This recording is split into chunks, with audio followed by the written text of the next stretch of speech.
O Lar Adventista, capítulo 55, Normas de Moral, traz para hoje, quinta-feira, o tema Predomínio da imoralidade hoje. O pecado cresceu, o pecado aumentou. As pessoas, como mencionamos nas leituras anteriores, lendo ali o Evangelho de Mateus, capítulo 24, você deve ter visto: o amor se esfriará de quase todos por se multiplicar a iniquidade, o pecado. Acompanhe a leitura. Foi-me apresentado terrível quadro da condição do mundo. Terrível quadro da condição do mundo. A iniquidade alastra-se por toda a parte. A licenciosidade é o pecado especial desta época. Sexualidade, libertinagem, prostituição. Jamais ergueu o vício a cabeça disforme com tal ousadia como o faz agora. O povo parece estar entorpecido, e os amantes da virtude e da verdadeira piedade acham-se quase desanimados por sua ousadia, força e predominância. A abundante iniquidade não se limita apenas aos incrédulos e zombadores. Quem dera se assim fosse, mas não é. E olha como é trágico.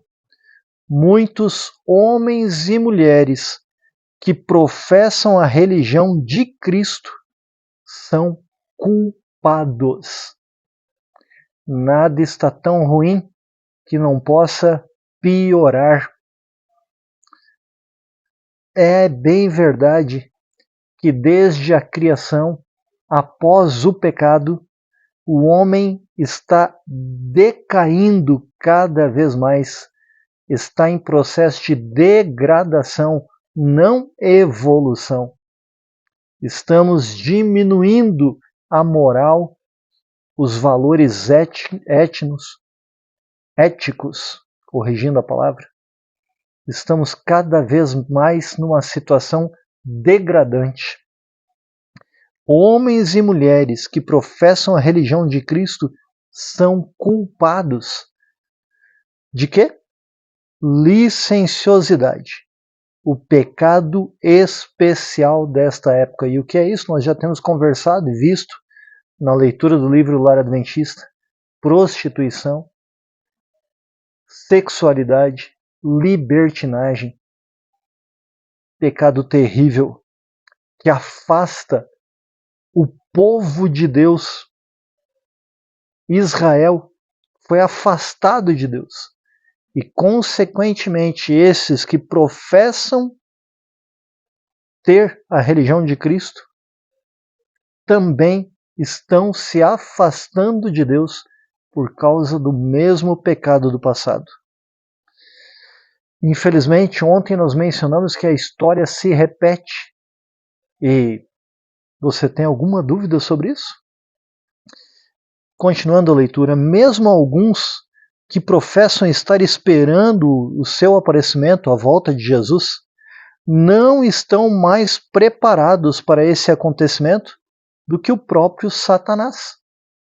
Satanás sabe que Cristo vai voltar, mas ele acha que poderá vencê-lo, será derrotado.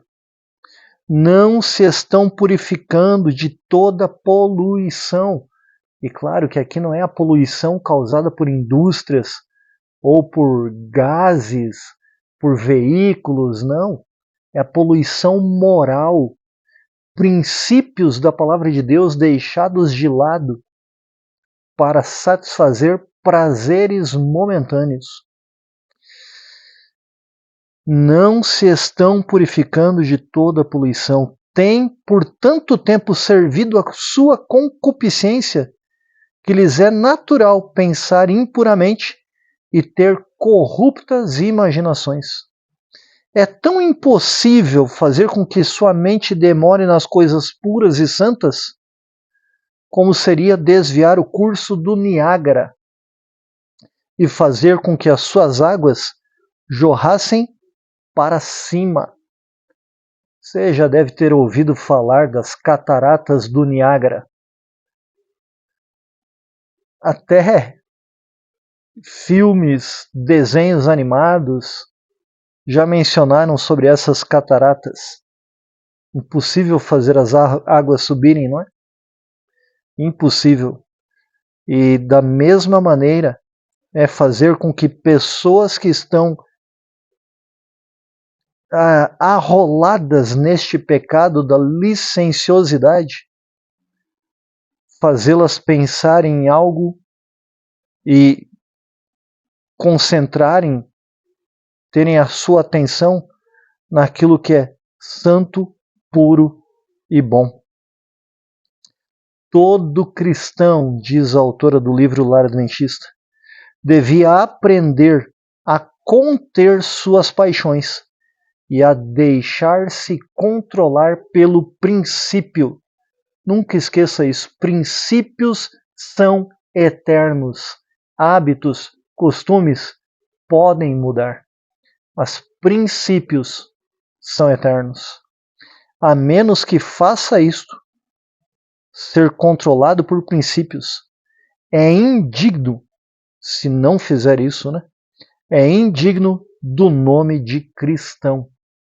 Se não seguirmos os princípios da palavra de Deus, não somos dignos de sermos chamados de cristãos. Eu quero convidá-los a ler da palavra de Deus Provérbios. Ali o autor, capítulo 7, versos 4 a 19, pelo menos esses versos, 4 ao 19. O bom seria ler o capítulo inteiro de Provérbios, capítulo 7. Mas dos versos 4 a 19, você verá que o autor faz com que um jovem seja seduzido por uma mulher casada. E isso é um mal terrível que traz consequências terríveis e para a eternidade. O sentimentalismo doentio prevalece. É uma doença, mas tem cura para o pecado. E a cura é Jesus Cristo.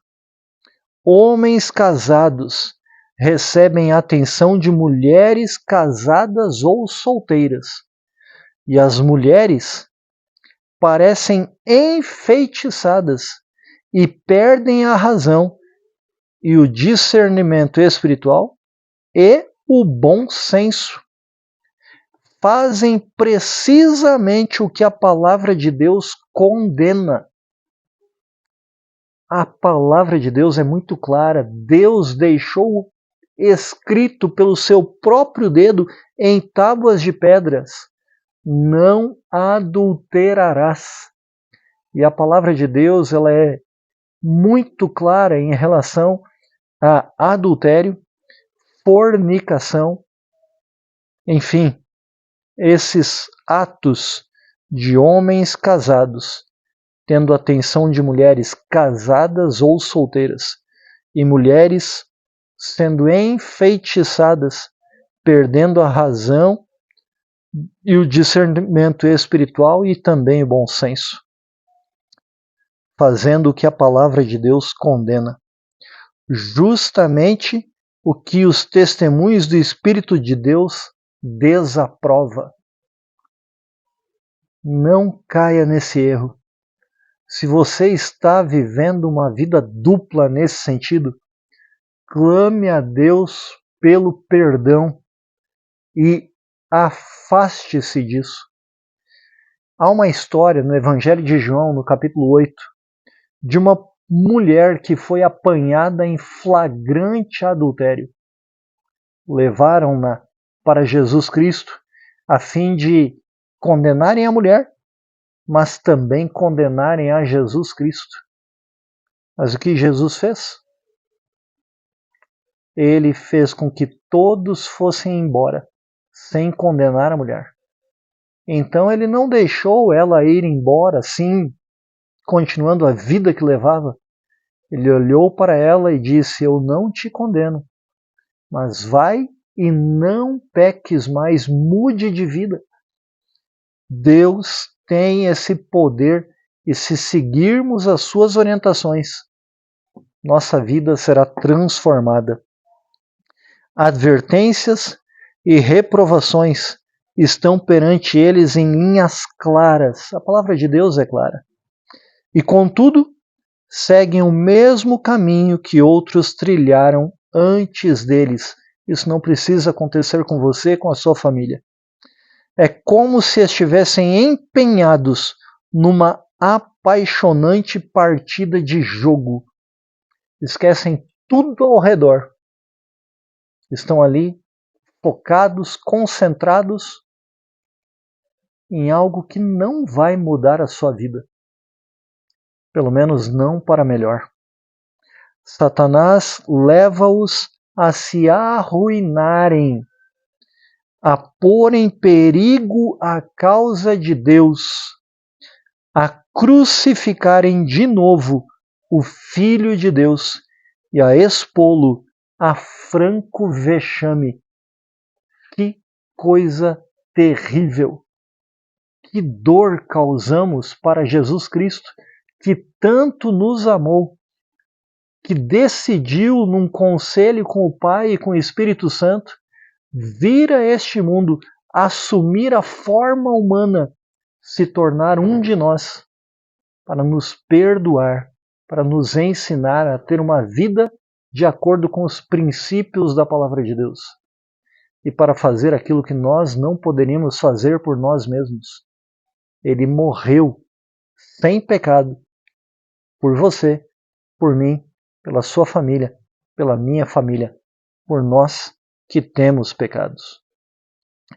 Ignorância, amor aos prazeres e hábitos pecaminosos corruptores da alma, do corpo e do espírito enchem o mundo de lepra moral. Mortífera malária moral está destruindo milhares e dezenas de milhares. É triste isso, mas a autora ainda faz uma pergunta. Que se fará para salvar a nossa juventude? Se os adultos não têm mais chance, será que os jovens ainda têm? Mas será que realmente os adultos não têm mais chance?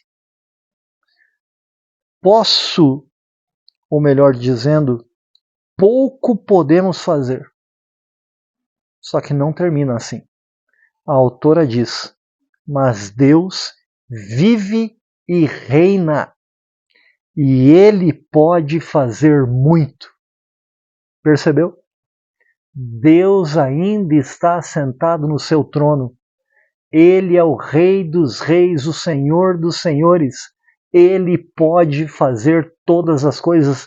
Ele é o Deus do possível.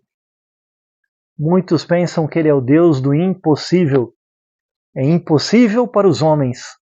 É impossível para nós. Mas para Deus, tudo é possível. Entregue a sua vida. Entregue a vida da sua família. Consagre-se a Deus, consagre a sua família a Deus, e Ele fará o que nós não podemos. Cante com a sua família do Novenário Adventista o hino Creio em Milagres, número 158. Vamos orar? Senhor nosso Deus, somos falhos. Bem disse Jesus, o espírito está pronto, mas a carne é fraca. Pai, perdoa, assim como perdoaste a mulher que foi apanhada em flagrante adultério. E ajuda-nos, ó Pai, mediante o Espírito Santo, para irmos e não pecarmos mais. Para vivermos conforme os princípios estabelecidos na Bíblia Sagrada, a Tua Palavra. nos dê força moral para isto, Senhor. Que este seja o desejo do nosso coração, fazer a Tua vontade, afastar de nós aquilo que pode nos levar a cair em pecado. Te suplico, em nome de Jesus. Amém. Continue acompanhando a leitura. E se você gosta e é bom para você, compartilhe também com outras pessoas, com outras famílias. E não se esqueça, se inscreva no canal e sejamos a força da nação.